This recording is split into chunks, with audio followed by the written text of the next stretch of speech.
and build elaborate traps. Victims meet a sticky end. Hidden predators are specialists that are built for the kill.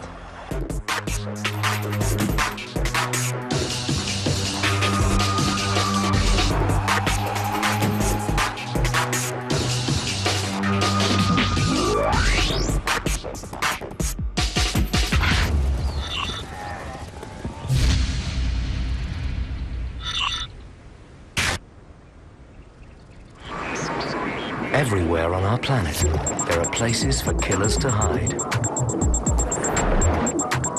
Blending into the background is one of the best ways to hunt prey or escape a predator. It's a strategy that can make the world of the unseen one of the safest and one of the most dangerous. The many textures of our world offer countless opportunities for creatures to see without being seen. From the depths of the sea to the deep forest, the name of the game is masquerade. And the rules dictate that surprise and cunning are the strategies that make the difference between life and death.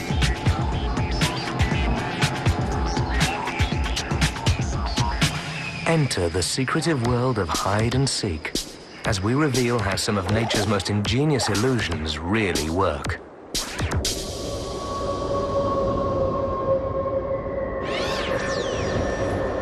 Even from space, this desert looks like a barren wasteland. Endless sand dunes stretch as far as the eye can see. When the sun's up, this place is like a vast hot plate. But at night, it can be freezing cold. This is the Namib, said to be the oldest desert in the world and one of the driest places on Earth. It stretches along the Atlantic coast of southern Africa. It may look completely uninhabitable, but there are plenty of things that thrive here.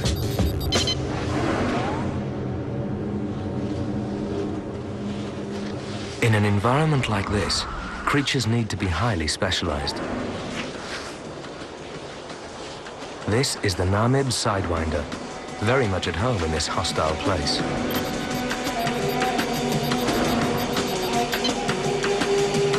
For a snake, crawling over loose ground requires a peculiar method of locomotion called sidewinding. In this way, it keeps up a reasonable pace over the burning hot sand. The surface temperature can reach a blistering 65 degrees Celsius or 150 degrees Fahrenheit. Too long in one place, and the snake will cook. Walking on only 2 loops of its body at any point, the sidewinder is able to keep much of its length off the ground. This reduces heat absorption and provides an efficient means of travel.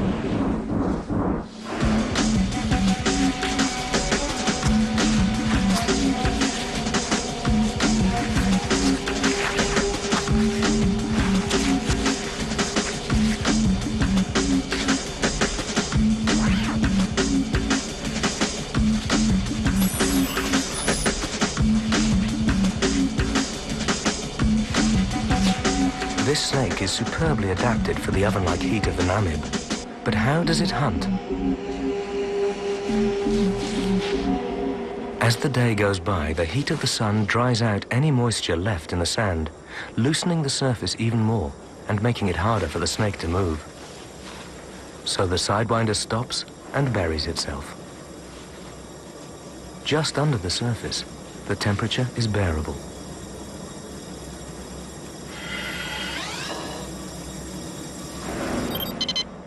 Now, patience is the name of the game. A shovel-nosed lizard also has to deal with the extreme heat. It virtually dances across the hot dunes, lifting its feet in rotation, a bit like a human firewalker running across a hot bed of burning coals. Like the sidewinder, the lizard is also cold-blooded and emerges in the day to warm up. But as the sand gets hotter, it has to play a constant juggling act to avoid fatal overheating.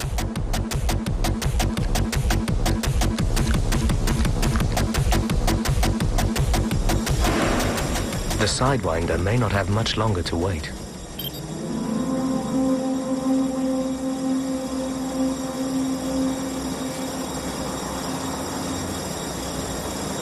Using a combination of sight, sound, and smell, the sidewinder detects approaching victims and waits for them to come into striking distance.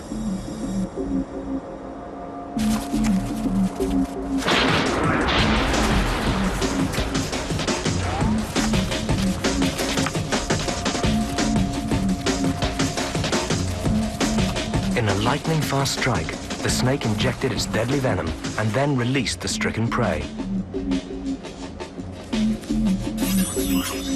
This lizard hasn't got long to live.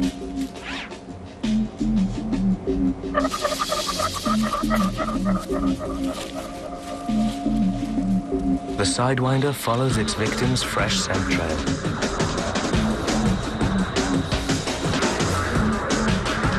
The venom gradually disables.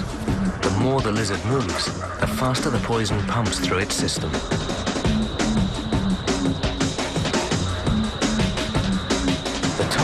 Also start the digestion process by breaking down tissue.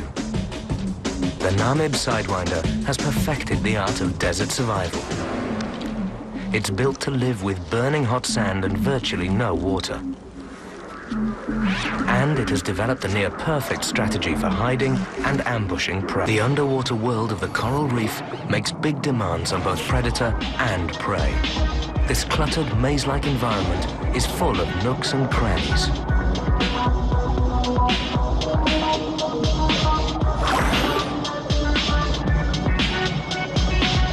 Success here is often down to who's best at hide and seek. To survive, you have to keep an eye out. These eyes belong to a flounder, one of a number of strange flatfish that live in the world's oceans.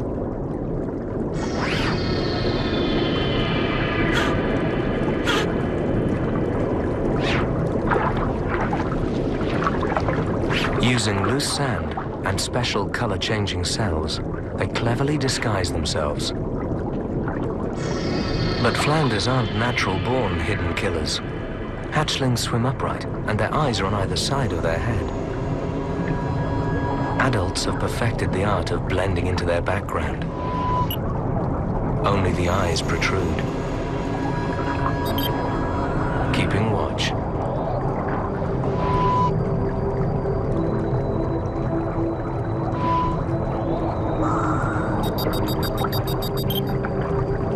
The eyes move independently, so they can cover a wide area and allow the flounder to remain undetected. The flounder's chosen a hotspot where reef fish flit between the coral, looking for things to eat.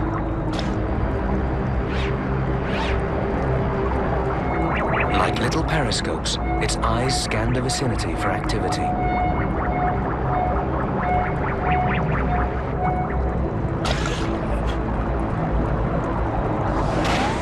Yellow tang.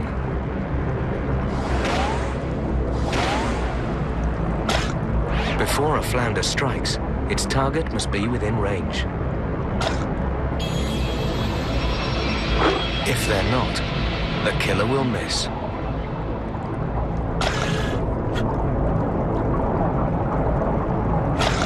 It'll have to keep looking and be ready when it counts.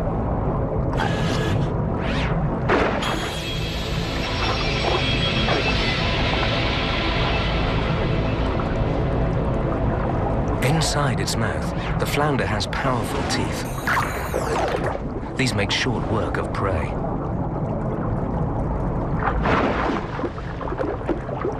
As it strikes, its mouth opens, creating a strong suction. This yellow tang is literally sucked in. This bizarre killer is superbly adapted to a bottom-feeding life.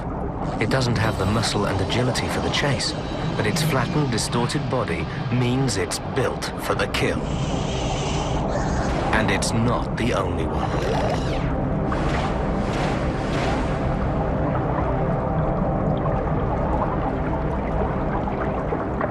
Another bit of ocean, busy with life. Another flatfish, looking for a meal.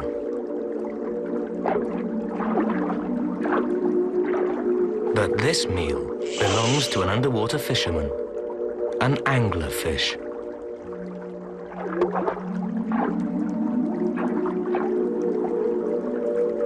Chasing prey consumes energy, so the anglerfish has evolved a more subtle approach. The hungry flatfish can't see beyond the lure.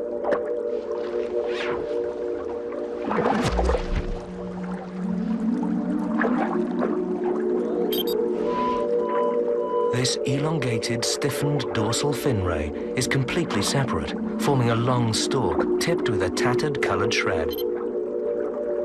Specially designed muscles make it twitch and move, just like a fisherman moves his rod. Lurking below, the anglerfish has skin that blends right in with the sea floor.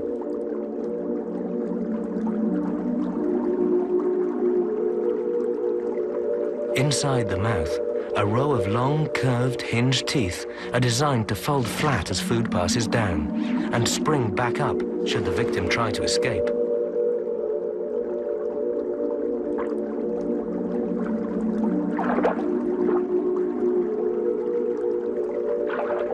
The anglerfish waves its lure and waits.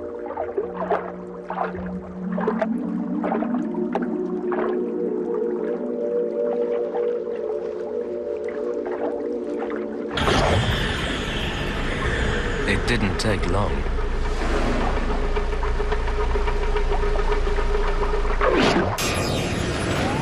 This fisherman loves all sorts of seafood, from squid and crustaceans to inquisitive fish. The anglerfish uses a simple yet effective ploy to catch its prey. The irresistible worm proves to be a fatal attraction for many as they are tempted into the jaws of this clandestine killer.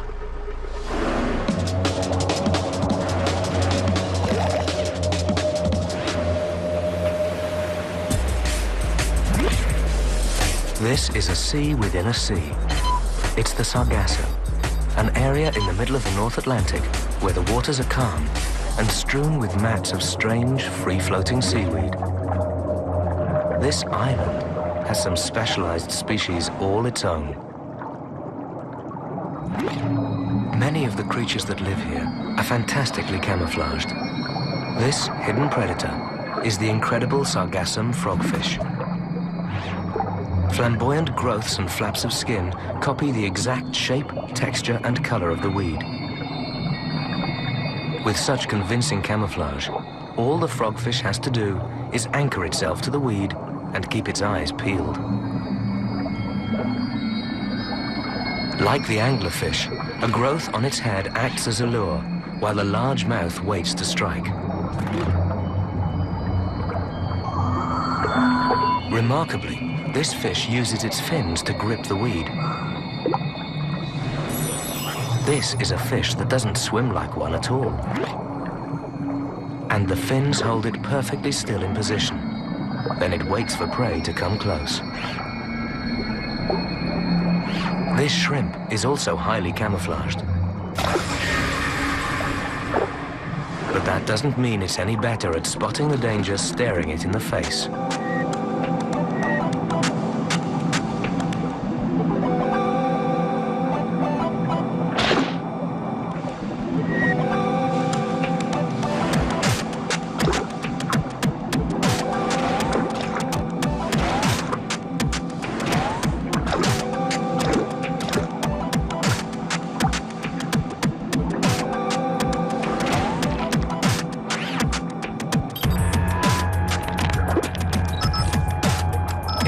Of a second, the shrimp is a goner.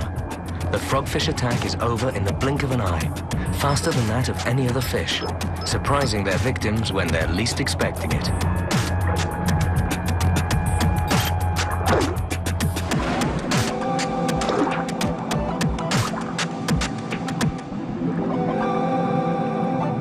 Sargasso Sea rules dictate that camouflage and cunning make you built for the kill.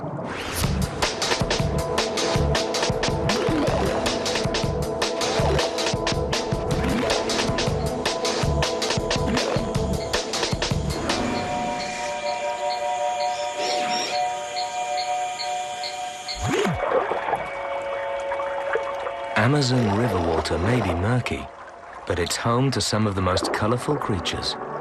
These iridescent little fish are tetra, a fish tank favorite. But the Amazon doesn't just harbor beauty, it's also home to the beast. These hands belong to a killer, the peeper toad. Each fingertip has tiny feelers at the end. Lunging towards a small tetra with its mouth agape, the toad sucks its victim in. Expanding its square-shaped body creates a suction that draws in water, fish, and anything else that happens to be in the vicinity with it. The toad has other weapons too. Like fish, they possess a lateral line. This row of highly sensitive cells runs the length of their bodies and detects slight changes in the surrounding water pressure. Even those fish outside the toad's field of vision are detected through the movements they make. And anything the toad fancies that makes the mistake of swimming in front of it is likely to pay the consequences.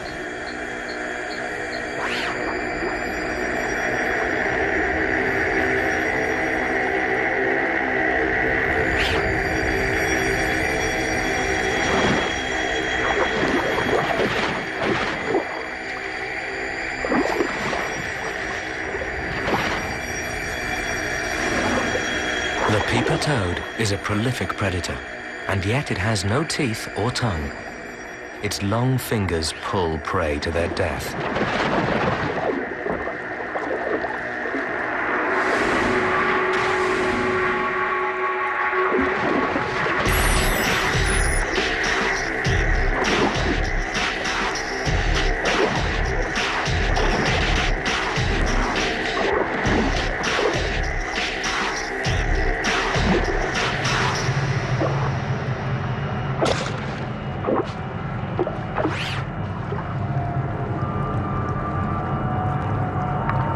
The Amazon is full of surprises.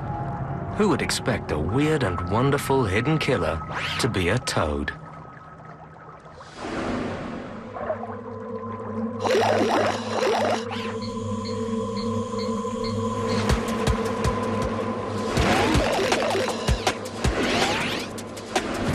Some underwater predators even break the rules and manage to operate on dry land.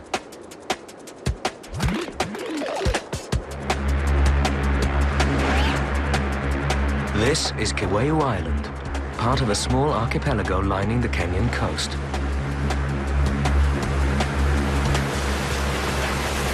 At low tide, the beaches become busy with tourists, hordes of ghost and fiddler crabs.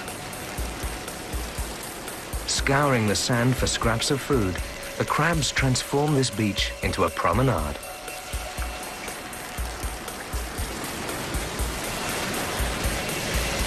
But the tide's already on its way back in, so they don't have long. Watching their every move is another tidal visitor. But it's not waiting for the water. It's crabbing. Not even the crab's sharp pincers can help now. Octopuses are primitive creatures with a remarkably developed brain and nervous system. This is one intelligent invertebrate. The sucker-covered, multi-armed killer grabs the crab while its beak is busy cracking the shell. But the octopus hasn't finished yet. Like some creature from a B-movie, it leaves the water and heads onto land. As the arms stretch out, they find a purchase and pull the body along. Every tentacle contains about 50 million nerves, but only a few of these actually connect to the octopus's brain. So each arm works independently from the others and from the brain itself. Because octopuses breathe through gills, they can't stay out of water for very long. These incredible creatures can change both shape and color in an instant, blending seamlessly into their surroundings. This amazing feat is achieved by changing the level of color in cells called chromatophores. These are small elastic sacs surrounded by muscular rings that control the distribution of pigment.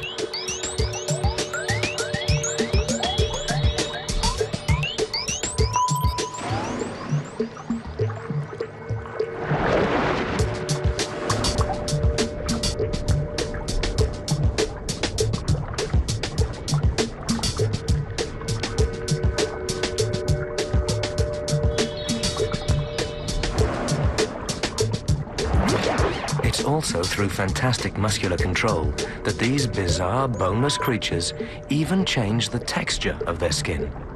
By flexing small protrusions, they complete their disguise.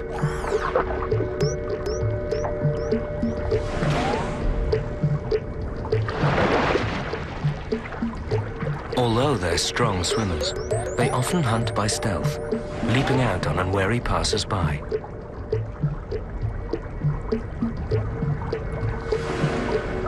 Octopuses move with speed and agility.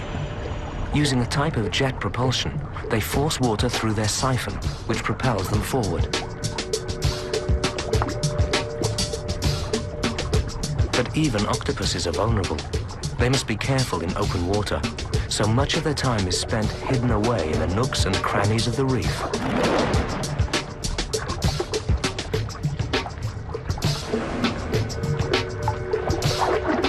They come in all shapes and sizes too. Some are tiny enough to use an old shell as a safe house.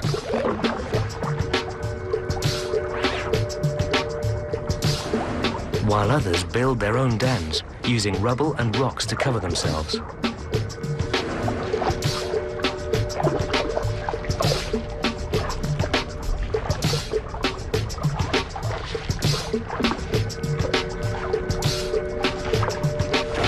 Hiding places such as these, they can keep watch and take their time selecting targets for attack.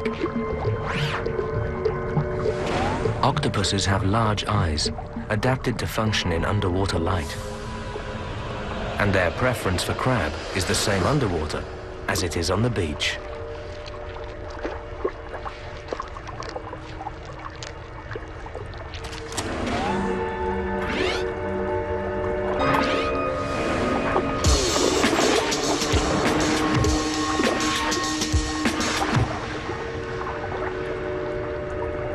With the victim firmly trapped by the strong mantle, the crab is unable to escape.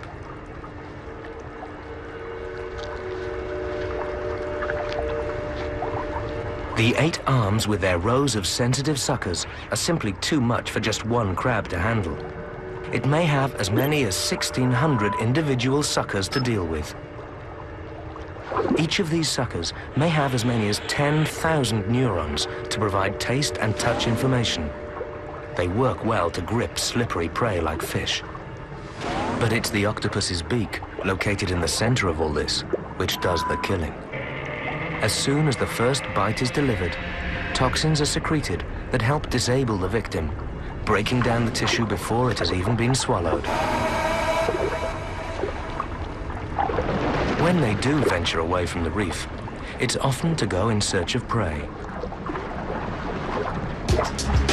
Crayfish can sense approaching danger and will run for cover.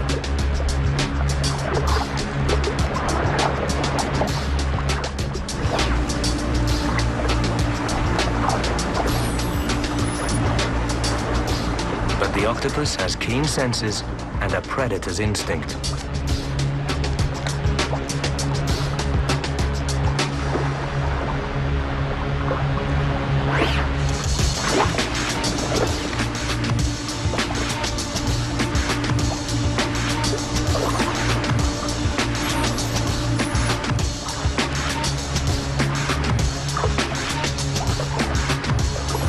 Faced with an intelligent 8-armed killer, there's no escape.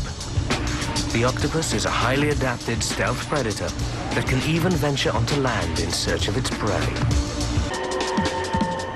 Freshwater lakes and streams are home to a truly extraordinary hidden killer. It's like something out of a science fiction movie. Viewed in close-up, this river is the backdrop for a microscopic battleground, where some of nature's most primitive creatures are set against each other. Believe it or not, this is one of nature's most adaptable predators, despite the fact that it hasn't got a brain, just a network of nerve cells. Hydra anchor themselves to aquatic plants, while their tentacles float idly underwater, like an extension of the plant itself. Although Hydra have only a very basic nervous system, they still respond to touch.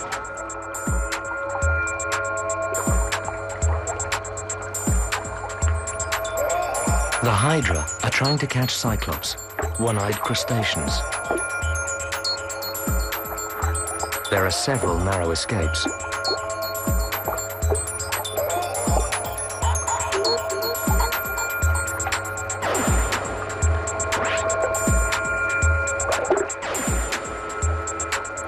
The tentacles are equipped with venomous stinging cells containing nematocysts, among the most complex cellular organs on Earth. The Hydra has 4 different stinging cells at its disposal. Some are designed to sting and paralyze, while others discharge threads which coil around a victim in a death grip.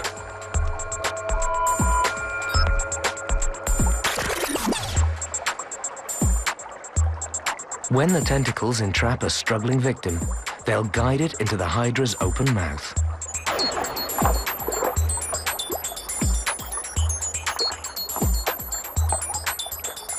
It's when a prospective meal swims past and accidentally touches a tentacle that the Hydra showers its victim with poisonous threads.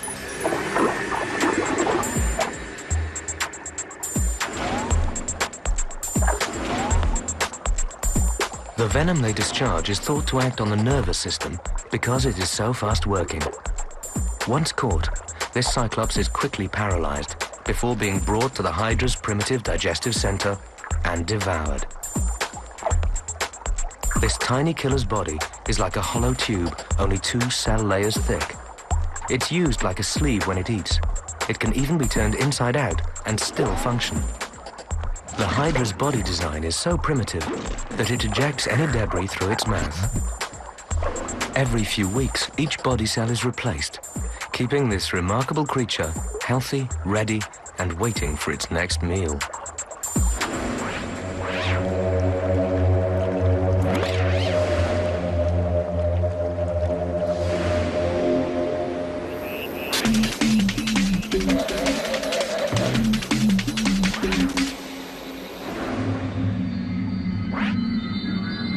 This strange necklace-like decoration hanging from the roof of a New Zealand cave is a deadly trap. The killer that laid this snare is waiting for the moth it has caught to stop struggling.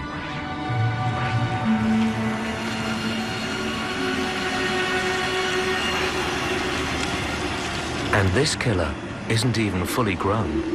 It's a larva of the fungus fly. When it grows up, it will not eat at all. But for now, it has a big appetite.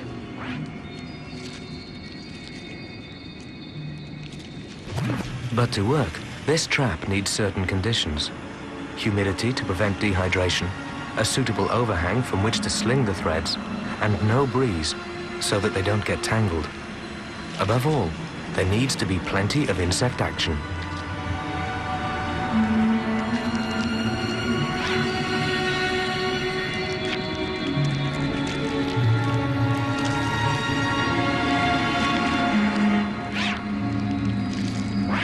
When conditions are right, this mass of sticky strands is absolutely deadly. As night falls, yet another trick the fungus fly larva has comes to light. It's bioluminescent, able to glow in the dark like a small torch, creating a deadly lure.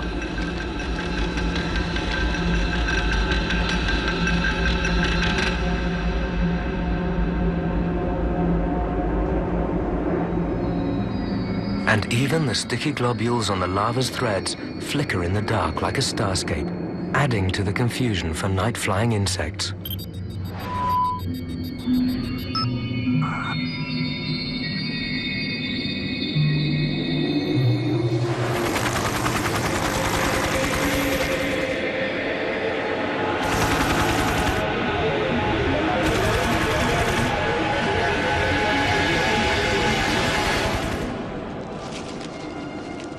Once caught, there's no getting away for this unfortunate moth.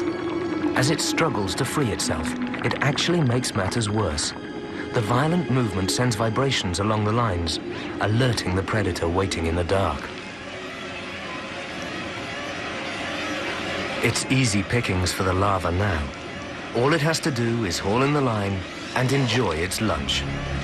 This larva is an extremely active predator for the first 9 months or so of its life. It has to be, because in adult life, it retires from killing altogether.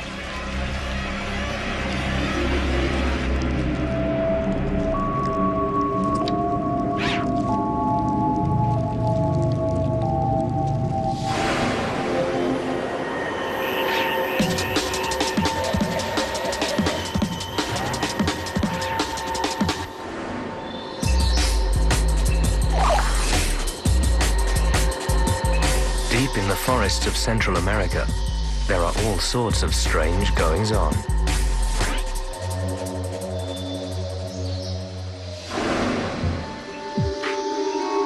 Not everything is what it appears to be. Another tricky customer is at work. This is a young cantil viper, and it's using its agile tail to imitate a wriggling worm. Mimicry at its most sophisticated, designed purely to lure inquisitive prey. A hungry frog is a perfect audience.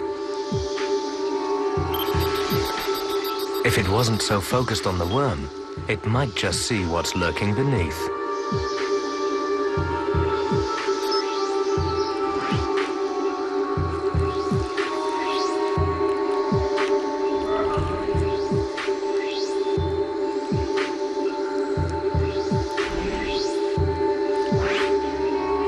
The cantil is a pit viper with deadly heat-seeking sensors.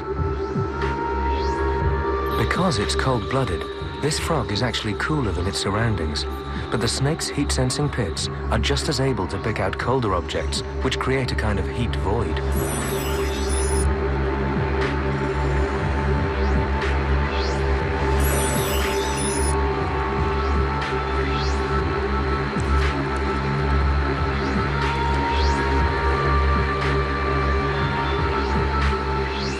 The tail is working its magic. The snake doesn't exactly hide, but it has distracted the frog so that it's not being seen.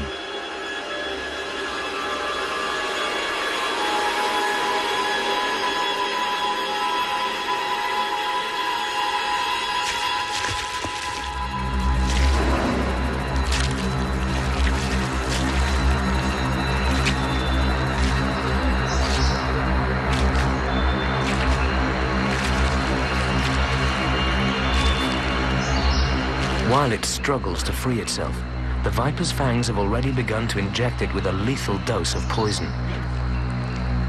The frog finally succumbs to the effects of massive internal bleeding. A potent venom, cunning decoy, and rapid strike combine to make sure that even a young cantil viper is a proficient killer.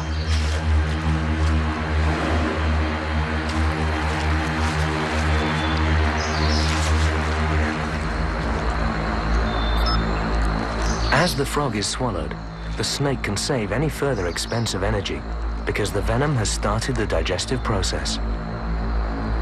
Vipers are incredibly efficient predators. Their tactic is ambush, the strike is quick, and no struggle ensues. All in all, this young cantil viper is one of nature's great con artists, a wolf in sheep's clothing, using a clever ploy to entrap a victim.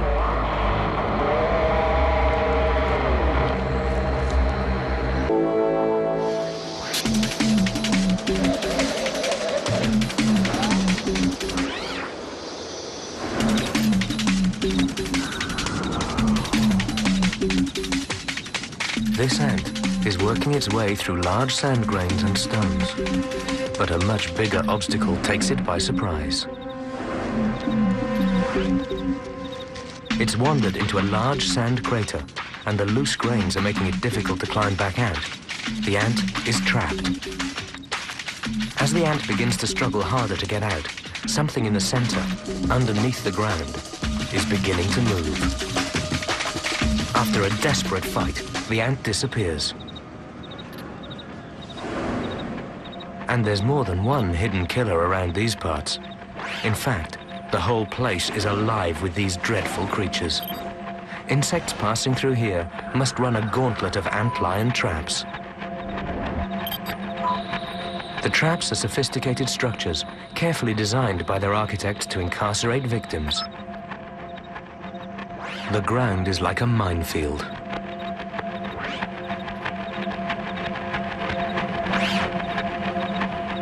The antlion is a true ugly duckling.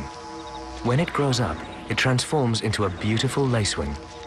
But for now, it's an ant's worst nightmare. The pits are formed by the antlion pushing its backside into the sand and spiraling downwards. This is not as easy as it looks. Each pit takes about 15 minutes to complete. No mean feat for such a tiny creature. Using its head, it prepares the sides of the trap with fine sand at an angle that makes it difficult for trapped insects to climb out. Then the killer buries itself at the bottom of the pit to wait for the next victim. There's plenty of ant traffic around here. It doesn't take long. The ant doesn't seem to see what it's getting into.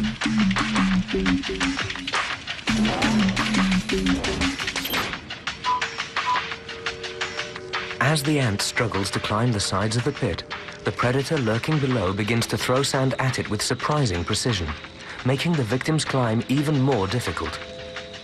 Any attempt the ant makes to escape is prevented by the relentless efforts of this underground hunter.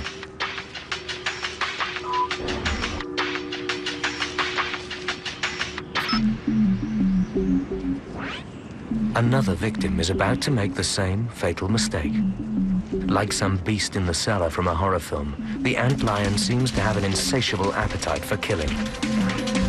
Showers of sand and tiny landslides send many insects to premature burials.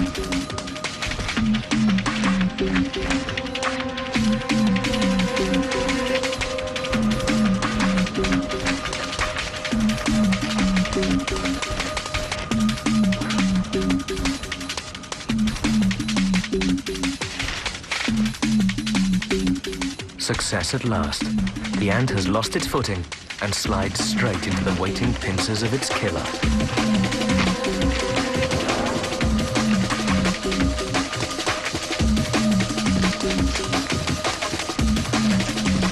The antlion injects poison and digestive juices before sucking its victim dry.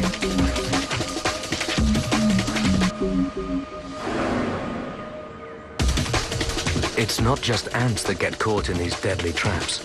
Even bigger insects are doomed when they fall into the antlion's terrible death pit. And termites don't fare any better. All the antlion has to do is sit and wait for its next visitor.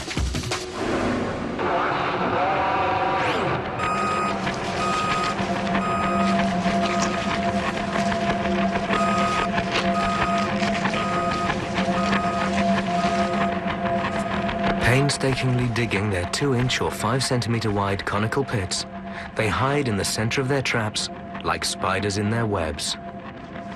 This hidden killer's predatory tactics exploit the desert's sandy terrain. The rules of the game here mean you use any strategy you can to catch your prey. When you think killer, you don't immediately think of plants, but they are. And they're among the most highly disguised of all predators.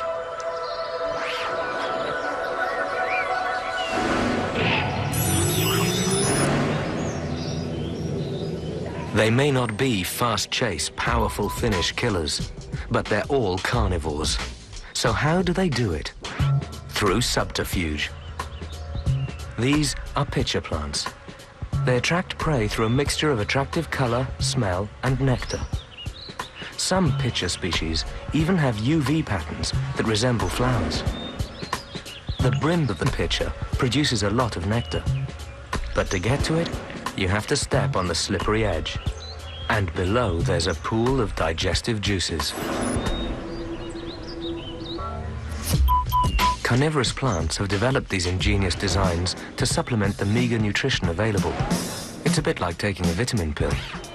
This is a sundew plant, covered in pretty red tentacles with small glittering dewdrops attached. They may look pretty, but to an insect, they're deadly. These globules are incredibly sticky, and there may be as many as 200 tentacles on each leaf, spread out to cover a wide area. When an insect lands on a leaf, it gets stuck fast. there's no hope of getting away.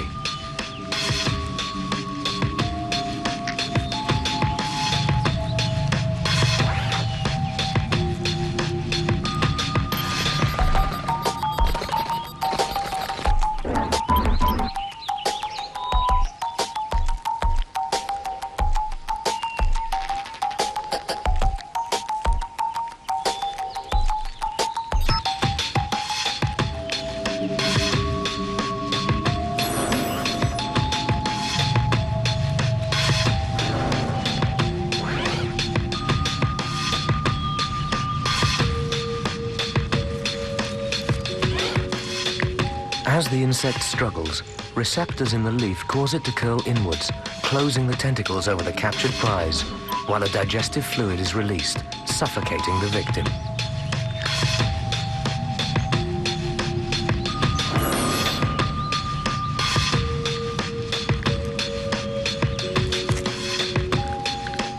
It takes several days for the digestion process to be completed, depending on the prey.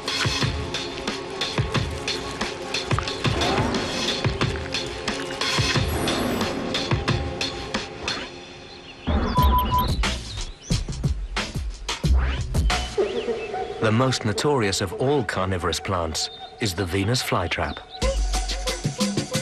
This beetle has unknowingly entered a killing field of open traps, ready to close over an unfortunate victim.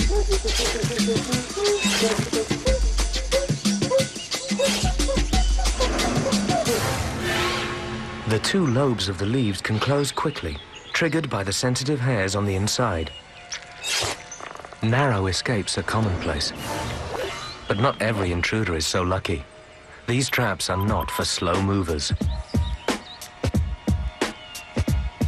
As the hairs on the inside of the trap are triggered, it's believed that water stored in cells along the inner surface of the trap rapidly moves to cells along the outer surface. This makes the two halves of the spiky plant stomach close quickly, fast enough to catch a fly.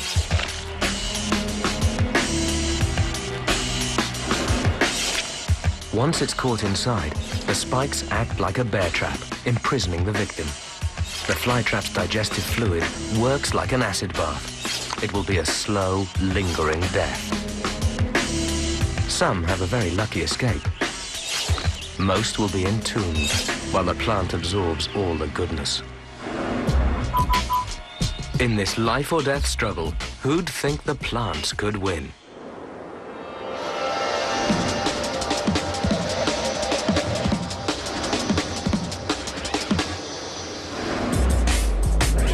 In the world of hidden killers, camouflage can make predators invisible to their prey. A monstrous mouth lies in wait for unwary victims. And even where there are few places to hide, there are deadly hunters skilled at working undercover.